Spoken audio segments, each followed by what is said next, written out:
Welcome back, my nomads. This is the Nomad Bitcast. I'm Nigel Sanderson, and I'm with Mike me I Kramer. got Mike. Yeah, Mike. So, Mike, tell them a bit about yourself. Yeah, I mean, I've known you since, man, probably end of high school for me, but you're an old head now, so you got a couple years on me. So maybe like, man, we're coming around a decade that I've known you probably at this point. That's kind of wild. I met you doing Yes. parkour with Steve, but then I wised up and started, engaging in my brain rather than foolishness. But yeah, man. Yeah, I think I met you in the last 10 years at some point. And I mean, we kind of just hung out peripherally for a bit. And then at some point, we were like, hey, you like movies? I like movies. You like TV? I like TV. And the spark kind of got lit from there. But yeah, man. I think it's also nice because like I'm really into like philosophy and religion, theology, all that. And you were one of the first people in my immediate friend group outside of college that like could have a intellectual conversation without me wanting to throw myself into traffic. So I was like, yo, Nigel's good Right. peoples. So Right. yeah. I'm glad you said that because, when we first met, I was in college before I went to film school, and I was doing philosophy as my major. And my particular interest was theology and mythology, and how it affects, how it correlates with the social concept. And speaking of mythology, I was having a conversation with someone today, and I was like, man, is Avatar the Last Airbender just perfection? Because I was telling him I'm one of the few people who is not excited for that remake. And were you excited for that remake? Well, which remake? Because now there's multiple projects. You talking about the live action Netflix show? Yeah. Yeah. So I mean, Nigel, you know that Avatar: The Last Airbender is like my top show for like 100 reasons, which we can get into. But one of the most unifying things in the world, other than like hoping for world peace and wanting to end poverty, is that the Last Airbender movie was one of the worst things that's ever happened to human society. So what you saw in that movie is a number of things. One, M. Night Shyamalan was way too full of himself. He was like, I ain't even ever watched the show. I was just making a movie. I Like, all right, know, bro. man. Like the epitome of someone that never studied for the test and showed up and failed. But you also saw like anyone that's seen the show, like, I mean, there are certain things that work in certain mediums, right? Some cartoons are amazing animated projects that just wouldn't work as a film. And you see this like mostly in hindsight, unfortunately. Like you see like films that you loved as a kid, and then you see them later and you're like, wow, the CGI was so bad, or this was so bad. But you look at something like Lord of the Rings, and it stands the test of time because they avoided as much CGI as possible.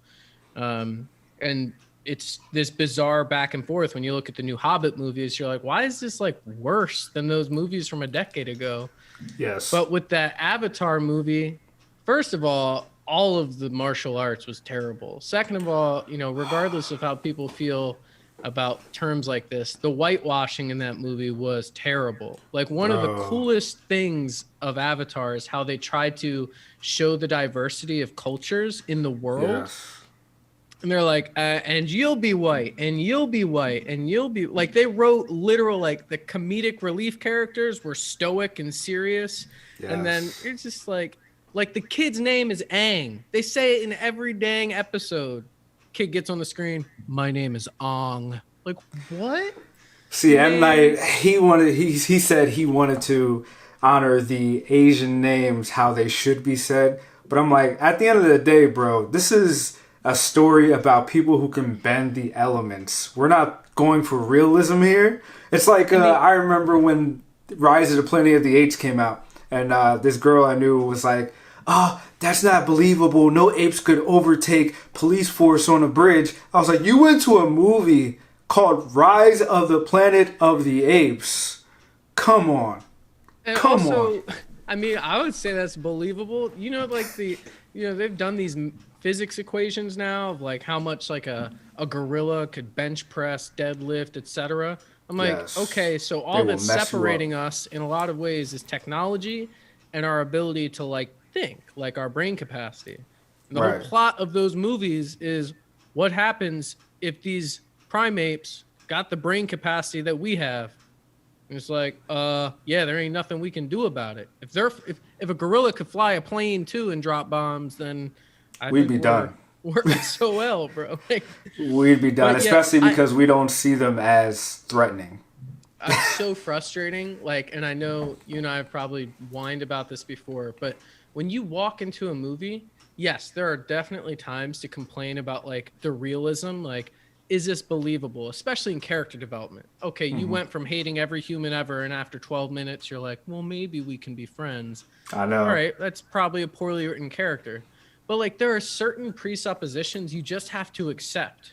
Like you're entering Exactly. into the world of this film, whether it's like this crazy thing like Star Wars and it's many galaxies away a long, long time ago, or it's like about talking animals, or you're you're accepting certain ideas just to start the story. Like, and Thank maybe you. they'll explain it later. Like, you look at like C.S. Lewis and the Chronicles of Narnia, right? Whether or not you've read all the books or not, the idea is there's the normal world, and then there's a gateway to this magical other world where animals talk and all of these other things happen and magic and Yep. like, oh, so just by accepting that movie, you go, okay, yeah, the normal world's here, but over here the rules don't apply. Got it. But if you just want, I don't know, I've never seen a talking polar bear. I'm like, man, if you don't sit down and shut up. Like, of course you haven't. That's why it's interesting. It's tapping into something else. What would it be like if polar bears could talk? That's What what would it we. be like if There's a trees term had for something it. to say? There's a term for it. It's called movie BS, and it's like you gotta go with some BS in order to be immersed in some of these worlds. And I want to piggyback to what you said about Lord of the Rings. The reason the Lord of the Rings trilogy worked as a whole, of course, some people don't like the adaptation of it, but as a whole, it worked because Peter Jackson said, we're going to look at this like a period piece. We're going to be like, this was historic, so let's do it with the costumes, with the architecture. So you kind of felt like this could have happened because some of it looked familiar.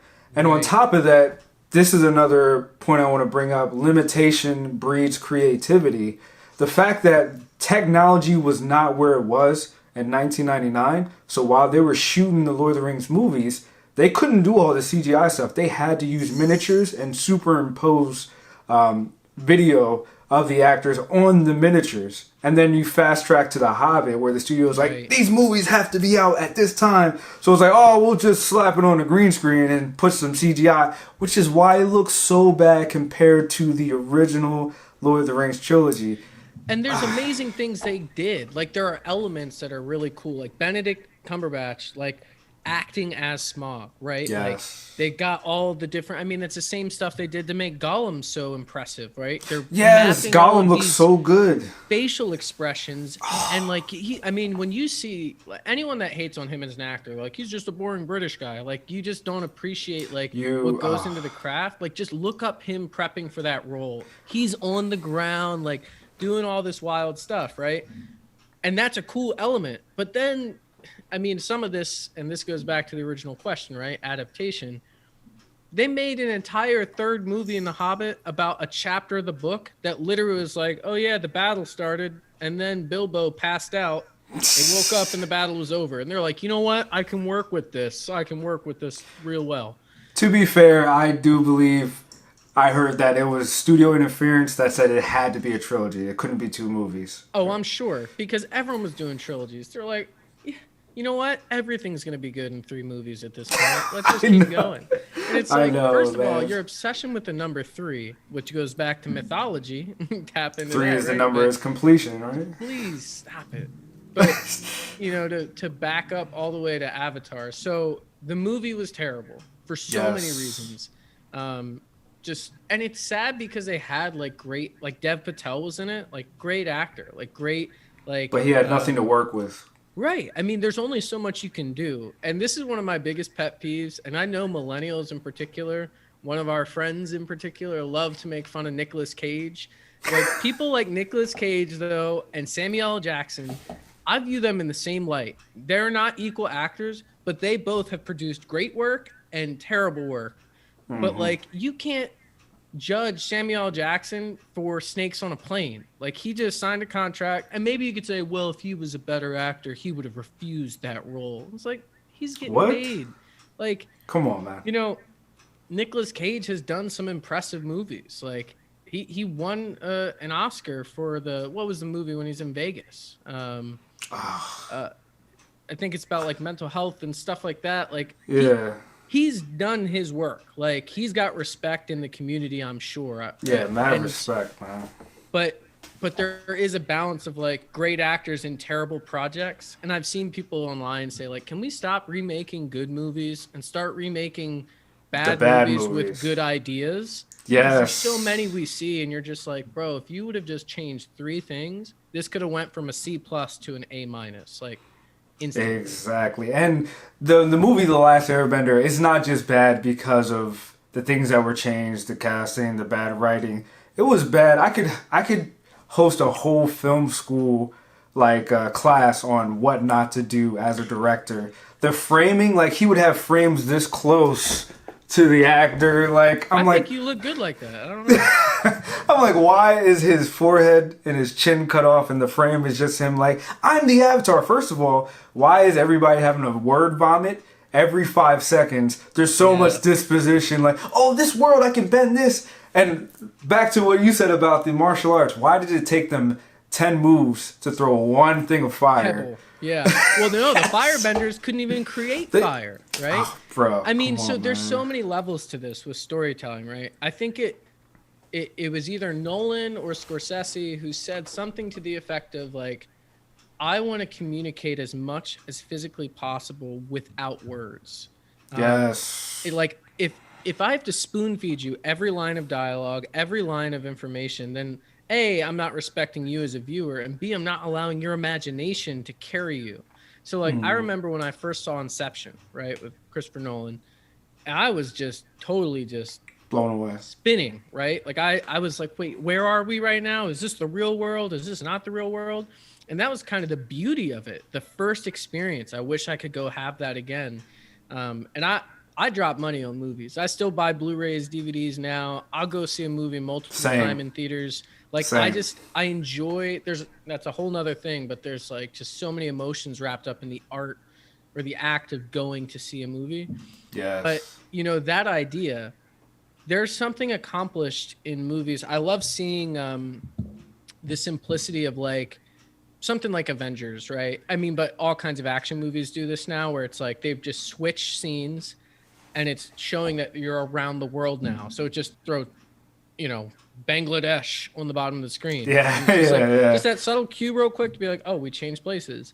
What Avatar did in the cartoon, and this is part of like a serial adaptation of anything, but every episode, it would start with a 30-second intro that explained all of the things you needed to know to make sense of this world. All of the BS. Yeah, there's an avatar. Everyone can bend 4 elements, but one person, the avatar, can bend all of them. They're the savior of the world, but he disappeared. Now he's back, and now we need to save the world. Now you know everything. You don't need to know about the origin of the avatar to understand that premise. You don't need to know the origin of bending, but these are things they explain later, and it's this beautiful payoff because you're like, oh, wow, like the thing I just accepted as normal here, like the sky is blue, when you later find out why the sky appears blue based on, you know, prisms and our eyes connecting with light and, you know, all this stuff, you're like, oh, wow, this has come to life in a new way. In the movie, they're trying so hard to make it make sense to someone that's never seen the show. They could have done the intro in the movie. Yes. They could have done a live action intro, and that probably would have been the best part of the movie. But they try to fit so much in this 2-hour movie. I think it was an hour and a half, and it was just word vomit. So they skipped over like so many storylines. It was like, oh, so they had a voiceover. Oh, we just rode across to the Earth Kingdom, and now we're here. We see prisoners, and I'm like, why are these prisoners? There's like 3 guards out here. What are these prisoners? There's Earth everywhere. Like, Yes. like what is So going on? there's so many layers to it, and truly, I'm a total snob. Like, I'm a huge Last Airbender nerd. I'm not like to the point of like I know every character's birthday. I think those people Some like you people really are. do need an extra hobby, bro. Like Yeah, I yeah, mean, yeah. like that. I do wish I had that knowledge, but at the same time, it's like I go really learn how don't. to like make a garden on your own. I'm But I I'm had a an adult. I'm professor. sorry. Yeah, right, right. I got responsibilities. I had a Yeah, bro. professor in college, so I'm a huge C.S. Lewis nerd. I used Narnia earlier as an example. Um, and my one professor taught a Lewis class in undergrad, and he talked about how abysmal the Narnia movies are. There's 3 of them. Well, there's 3 old ones, and then they redid the new ones and whatever. I'm very excited to see what happens with the Netflix adaptation. But Oh, he there's a was Netflix adaptation. it's coming, and it's supposed to be very dark, which there are some very dark moments in Narnia. Yeah, storytelling, man. Yeah, I know they kind of lightened it up for the. I know the 2000 movies kind of lightened it up a little bit. You Well, know. the first one I thought was good enough. Like I can watch it and enjoy it. The next 2, they completely changed storylines to try and this is again the problem to try and make it appealing to an on-screen audience. When in reality, anyone that does know the story would say, just make it like the story is and we'll enjoy it. Same thing with The Hobbit. Just make it the story and we'll enjoy it.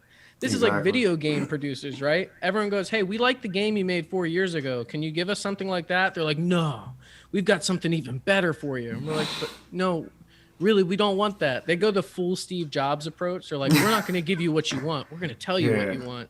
Except everyone's Yeah. like, nah, this isn't what we want. You're talking Please. about a specific game right now too.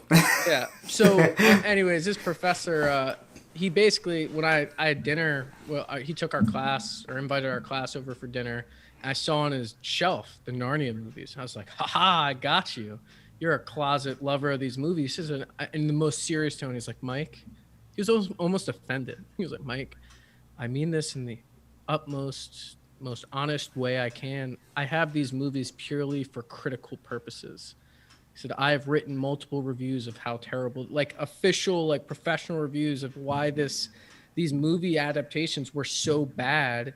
Not like, oh, I didn't like it, but why it's detrimental to the actual story, which is like very common in different kinds of circles when it comes to like, especially theological circles, because Lewis was a Christian and there's a lot of stuff like that. But all of that to say, that's a long-winded rabbit trail to say, I have watched that Avatar movie multiple times, and every time it's like, let me find something else. Just I'm looking like with the most like, please let there be something redeeming here, and there's not. Like it's just not. They tried to take a 22 episode long season, which 18 to 20 minutes an episode, fine. Yeah, there's some like filler, like goofy stories, but to condense that into 2 hour movie, there's just not enough time. And It was an so hour and a half. yeah, it was just bad. So now all this to say, the Netflix live action show, right? So now the backstory of all that happened with that movie is the 2 creators spent countless hours on that show, like the animated show. Michael DiMartino and Brian, I never know how to say his last name, but Konietzko, something like that. Yeah. And this is the irony of M. Night Shyamalan saying, like, I wanted to do justice to the original, Asian descent, blah, blah, blah. That's literally their goal. Like, if you look at, and again, you have to be a nerd to do it, but look up the special features on the animated show, the bonus features. Well, They I got have. professional martial artists to come in Yes. and they'd say, hey, show me how you would do these 6 moves in a progression in a fight. If you were fighting 5 people at once and they had weapons, what would you do? They would watch the person do it and then they would animate it. Like that was the process. That's why the Not- fight scenes were so good in the Yes. Last Airbender. which you don't notice, of course, when you're an 8-year-old, you're just going, cool, a fight scene. But there's a reason why at 27, I'm still watching this show going, wow, that's a cool fight scene. Right. Because it was made to properly reflect what is happening. And the same way of trying to picture Chinese culture, to picture Shaolin monk culture, to picture like all the different nations and the different characters within nations are representing different historical cultures and different ways of life. I mean, the way that the monks viewed life as opposed to the Earth Kingdom. Like you've got this like rigid monarchy, which we've got countless examples of in history. And then you've got like these people that leave society. You've got the power hungry people. You've got the water tribe. So there's just so many different angles to it, right?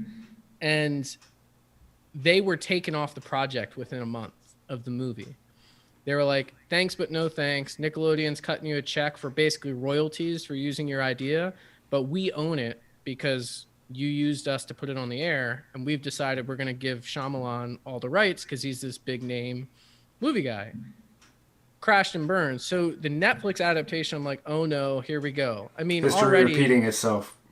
Well, the problem is this is a show where you've got a bunch of animals that are like hybrid animals, and this is one of the funny parts of the show, right? You've got turtle ducks and badger moles, and there's a joke in the show where he's like, he has a bear, and he's like, is it like a badger bear, or a honey bear? Like, no, it's just a bear. It's like, this place is weird.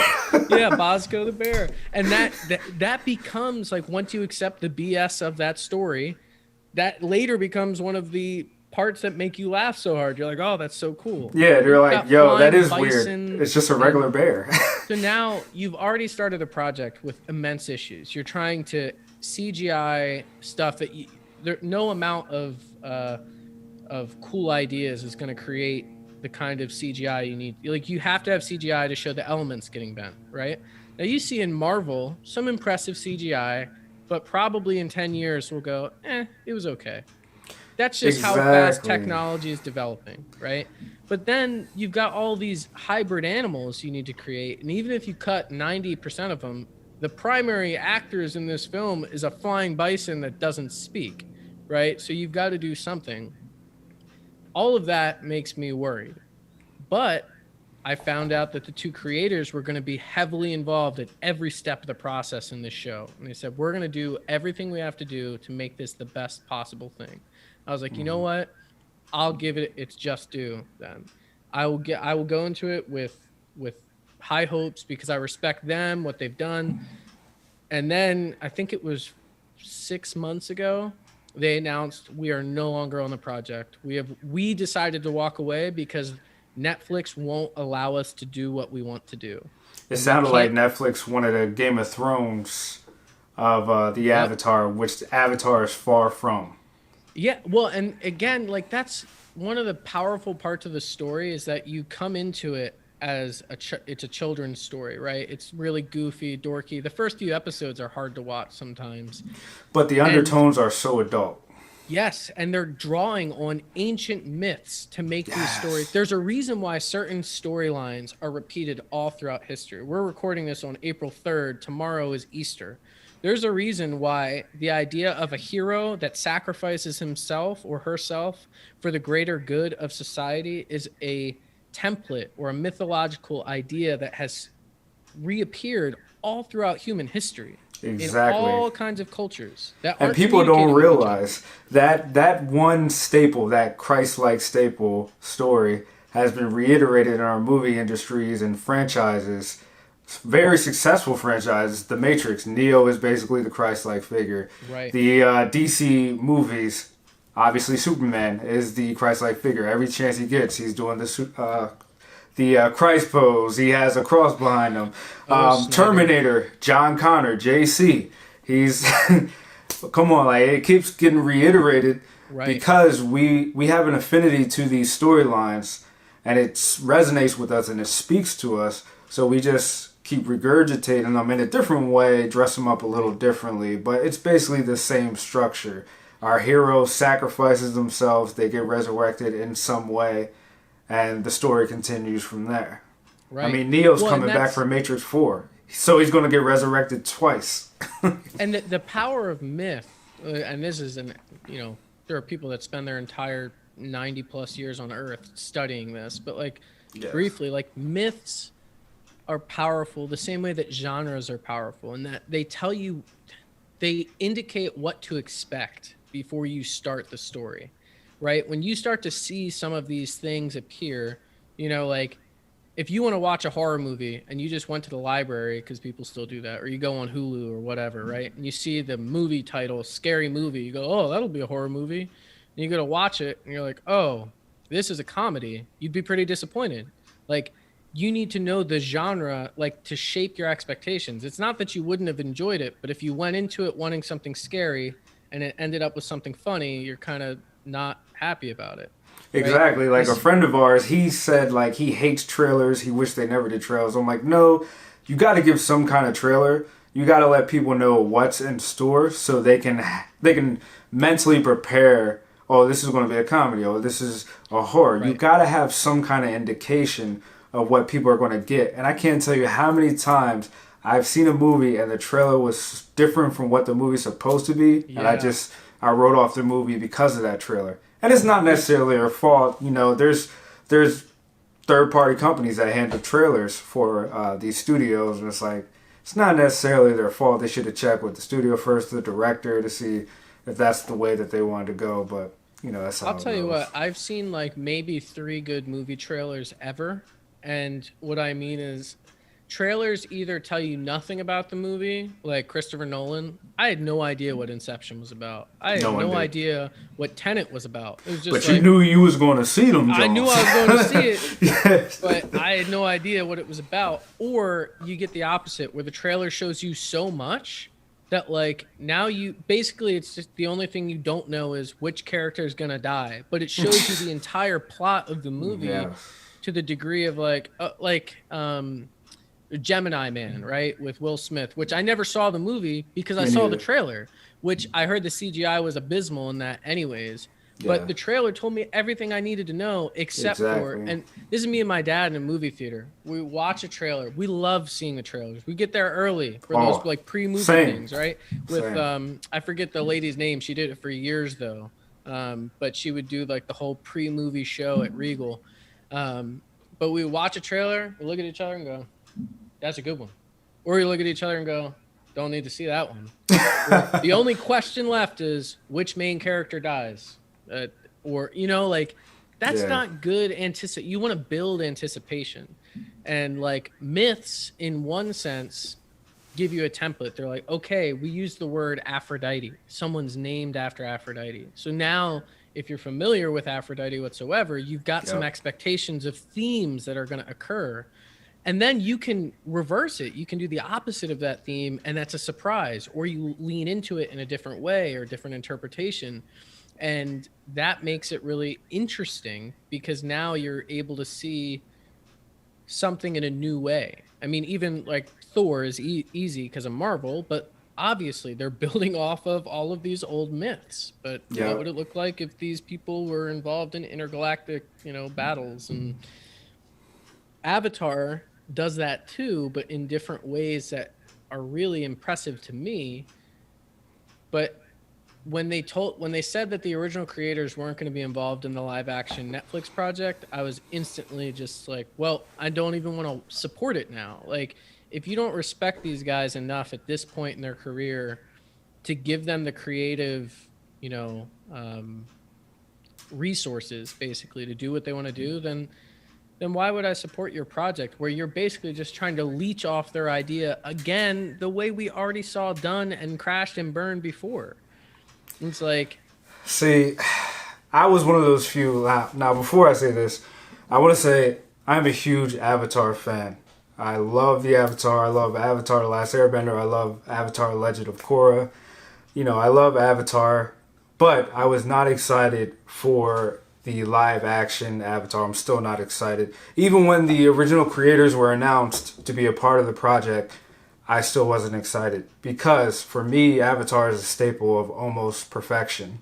Mm-hmm. And 2, I know because I've always been a movie fan since I was a little kid. Like, I can spew off people's filmography like people be spewing off NFL player stats. Like, that's how I am. So I know there's so many limitations to live action than there are in animation. Like, you got to think about timing.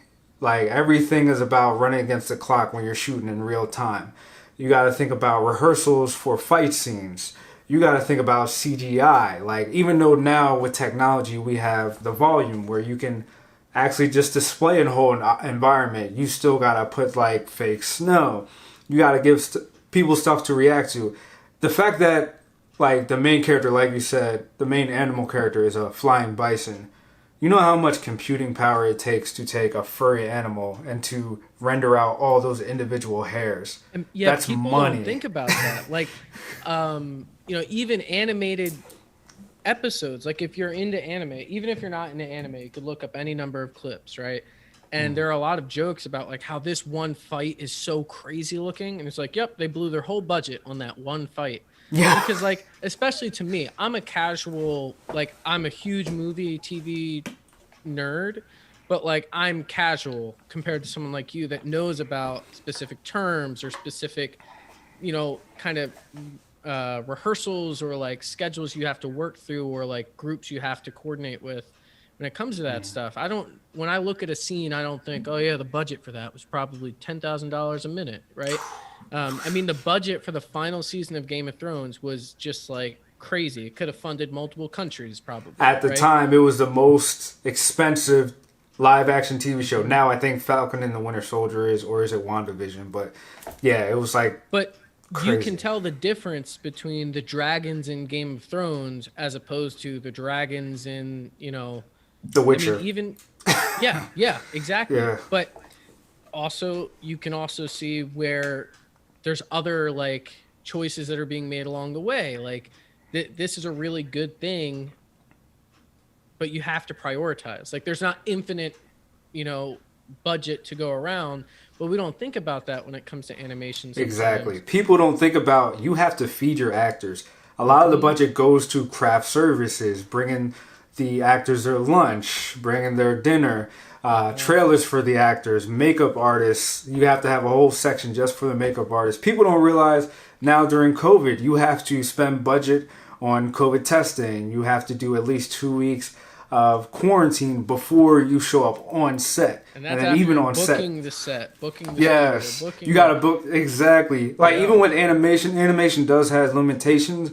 But if you slow down and watch animation, like a fight scene in slow mo, some of the frames it's just like a blob of them moving. It's bad. Yeah. It's like a flip book. It's like exactly ways, right. Well, you can get away with some things. Maybe you can throw out like a general number, but the difference between like I remember growing up, maybe like middle school and beyond, because that's when I started to pay attention to the internet and whatnot. But there was nothing more depressing to me, like looking forward to, I don't know, a new Star Wars movie or a new Game of Thrones season even or something. And they're like, yep, they finished filming today, final scene.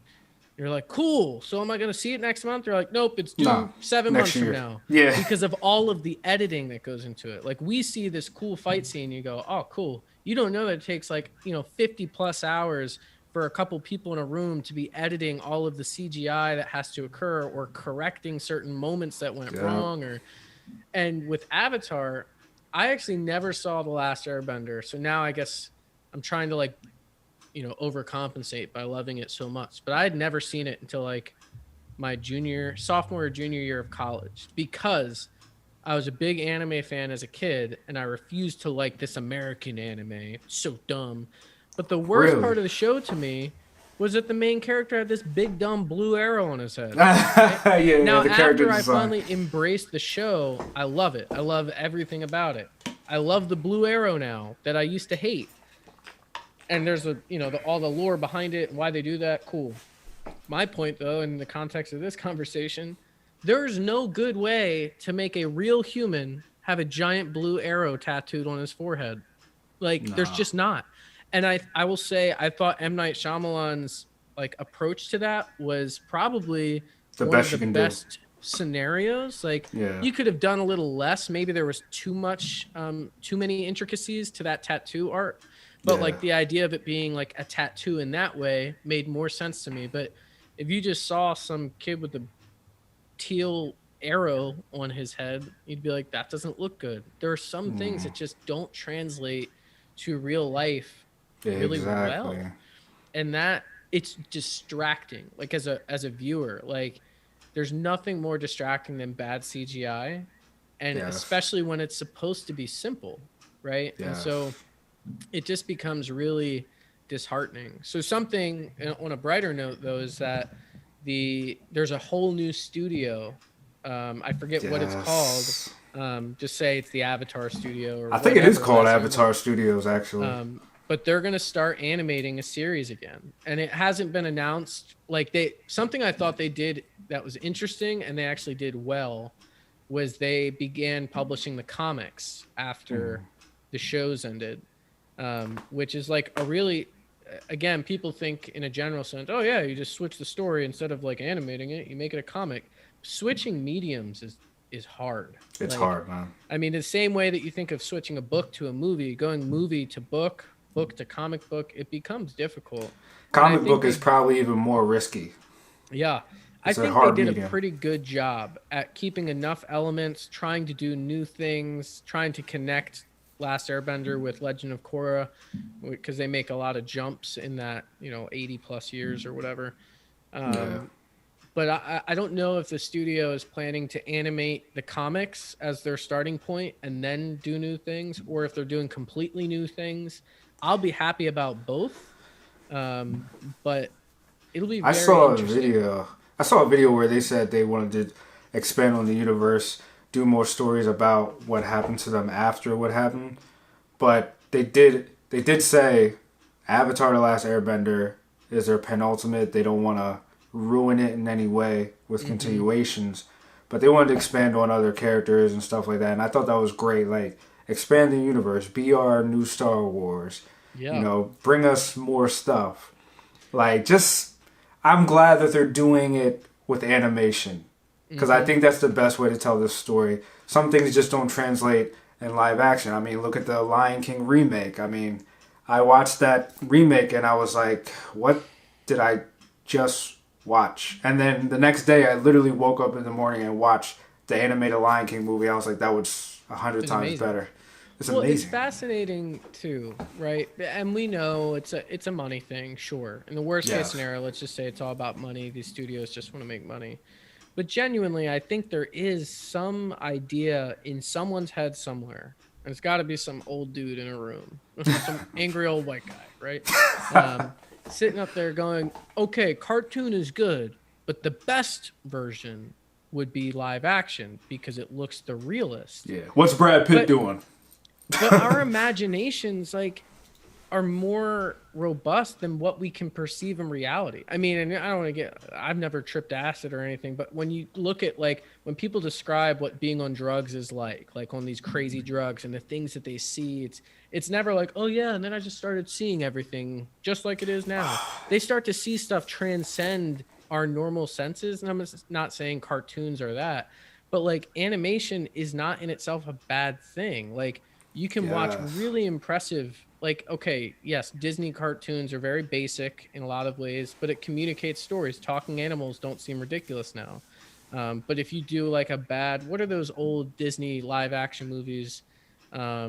Lost from Far From Home or whatever, where they're doing like just voiceovers of like a real cat and a real dog. And it's like, okay, Milo and Otis. yeah, it's fine when Oh, you're a little kid and you don't notice, but when you're older, you're like, this is terrible, right? yes. Animation enables you to tell new stories in powerful ways, like that tap into parts of our brains that otherwise can't be tapped into. I don't think there was a single human being that was like, you know what would make The Lion King better is if, we saw real lions doing this.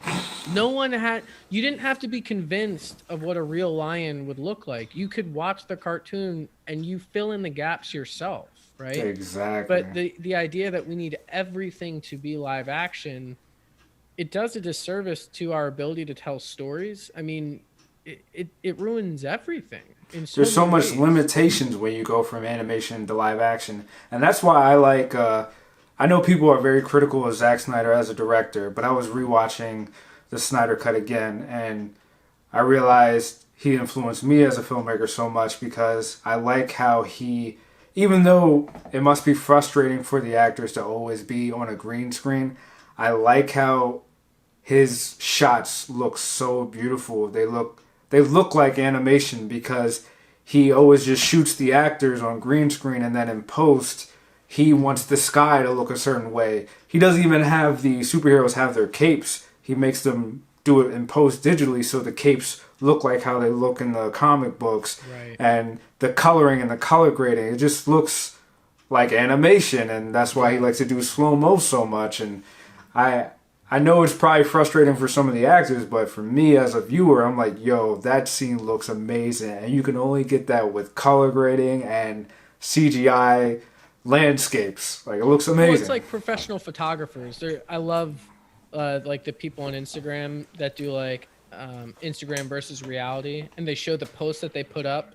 And it's like, this is beautiful, of like this beautiful landscape, and then they go reality, and the lighting's terrible. And you wonder about this stuff, right? Because you're like, I've been there.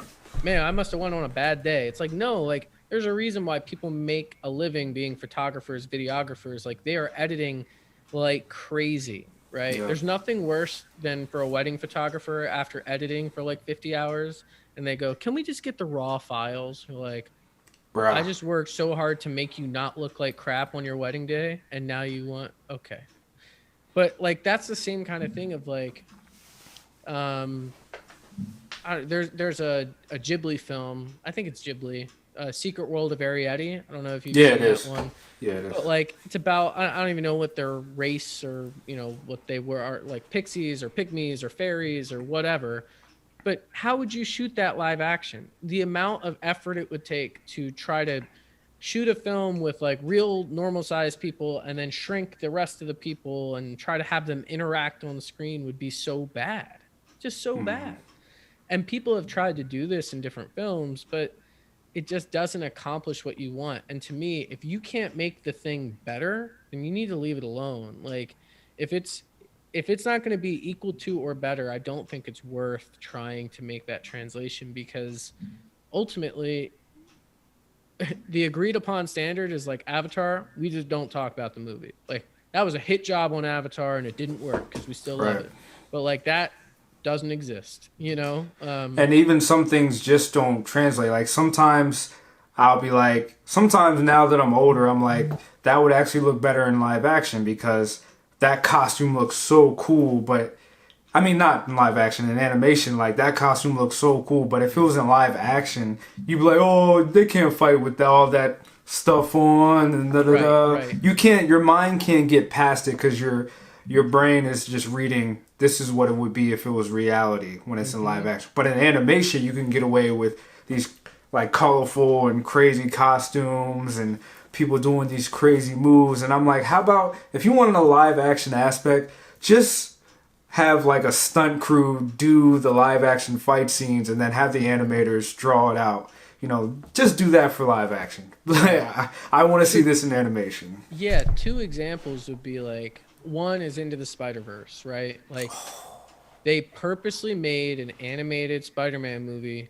And, you know, I'm someone, I don't watch many of the animated superhero movies because I'm just like, like if it doesn't feel like the stakes are high enough, then like if it's not serious enough, then I'm not going to be as interested. Just because I have so many other things I want to do, watch, see.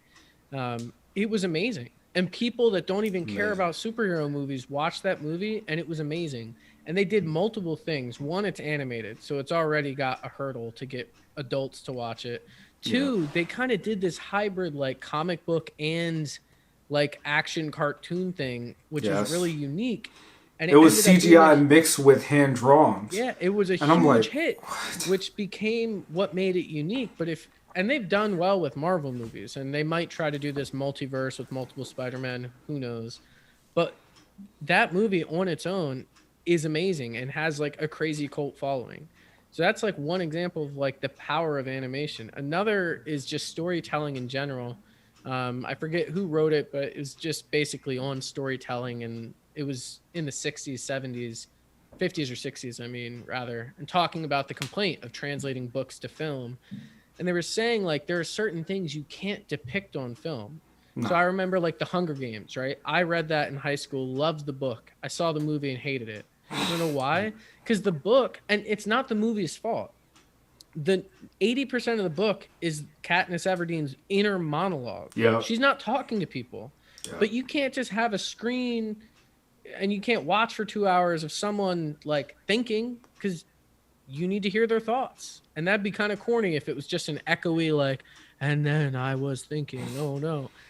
There's certain things you can't convey. Ready Player One, really cool movie. I read the book, loved it. Went to see the movie, and I went in with no expectations because I knew there were certain things you can't translate. So one, if you haven't seen it, it's basically about video games, right? Like you get to go into this virtual video game world. I have the 4K and, Blu-ray. yeah, and I want to get it on Blu-ray because it was a very enjoyable movie to watch, as long as you weren't expecting it to be exactly like the book. Which was why I stopped reading the book when I heard the movie was announced. Yeah. If you learn how to compartmentalize books and movies, you'll enjoy them both so much more. Just go with no expectations.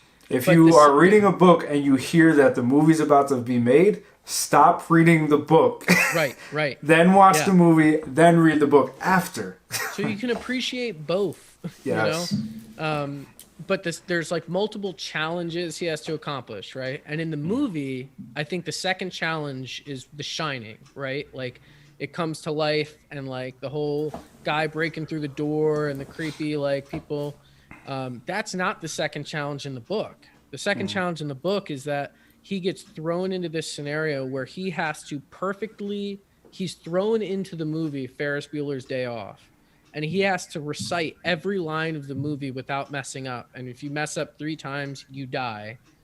And that's the entire challenge. And the challenges in the book and movie are about testing your knowledge of the 80s and of this particular person who loved the 80s. The fact that you just said that, I'm like, I would change that if I was a director too. I would change the challenge. Because what are you going to do?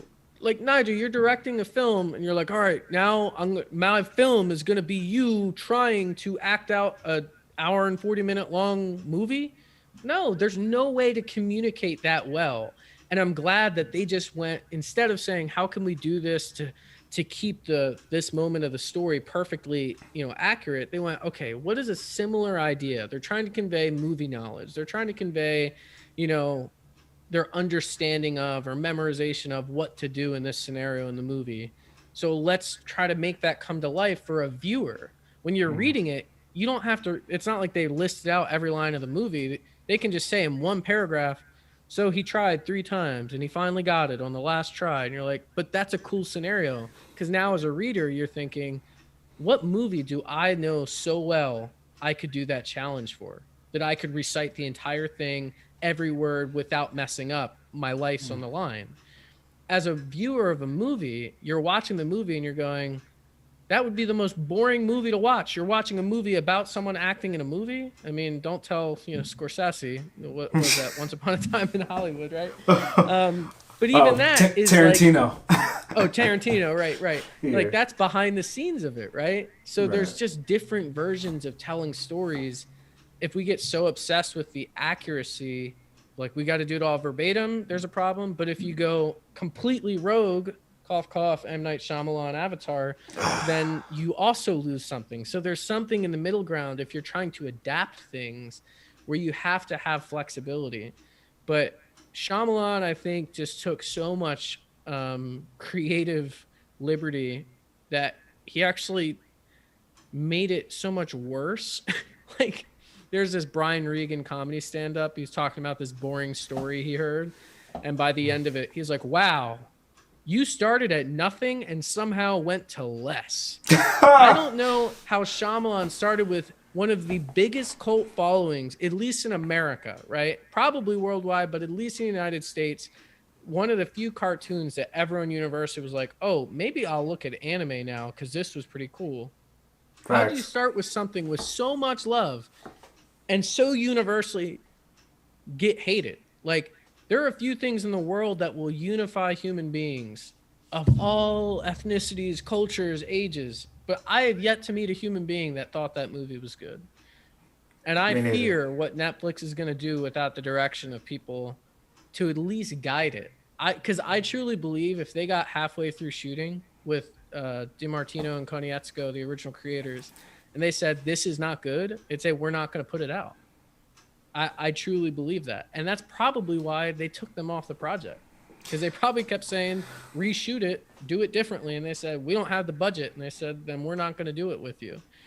But Yeah, the I'll amount say of this. people in the fan base that aren't going to support it now because they're not a part of it, I mean, I think it's going to be detrimental to Netflix. Exactly. And I'll say this to close up. Like, I would have been excited for the live action with or without the originals if they announced we're going to have a whole new cast of characters, we're going to have a whole new avatar to tell a story about. But the fact that they wanted to rehash things, I was like, I'm not on board.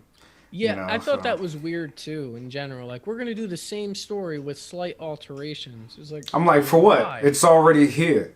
We don't Right. we don't need your retelling, rehashing. It's like hearing a stand-up comics joke from not from that comic, but from a different person.